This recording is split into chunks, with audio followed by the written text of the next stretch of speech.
সকাল সকাল থেকে হাতে আমার একটা প্রজাপতি বসেছে। ও মাই গড, কাল থেকে ভাবছি আমি লটারি কাটবো।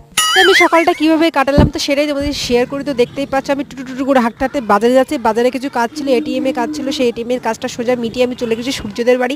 সূর্যদের বাড়ি দেখে একটা অসাধারণ প্রিন্টিং সূর্য আঁকছে, মানে কি বলবো, খুব সুন্দর আর হাতের কাজ। ওই একা একাই সব কিছু এঁকেছে, সারাদিন শুধু বসে আঁকে, পড়াশোনা নেই ওর। কিন্তু যাই হোক, সারাদিন পড়াশোনা না করেও যে একটা কাজের কাজ করে এটাই হচ্ছে বড় কথা। তো দেখো তোমরা নিজের চোখেই কত সুন্দর পেন্টিং করেছে ও, অসাধারণ কি সুন্দর থিম। ও নাকি আমাকেও এঁকেছে, সেটা আমি পরে দেখাবো। তো আগে এইগুলো তোমাদের সাথে শেয়ার করে, দেখো কি সুন্দর গরু ছাগল পরিবেশ আরও সব কার্টুন যাদেরকে দেখে, যত বাচ্চাদের কার্টুন সেই সব কিছু ও নিজেই এঁকেছে। আর এই মায়ের মূর্তিটা তো অসাধারণ, কোথা থেকে দেখে যে একা একা করেছে এটাই মানে অসম্ভব কর হচ্ছে আমার কাছে মনে হচ্ছে। খুব সুন্দর এঁকেছে, ওয়াও। সব কটা প্রিন্টিংয়ে দেখো ওর যেটুকু বাচ্চা হাত সেই আন্দাজে অনেক সুন্দরই করেছে। তো যাই হোক, তারপর ওখান থেকে সোজা চলে গেলাম দিদির কাছ থেকে 20 টাকা নিয়ে বাজারে।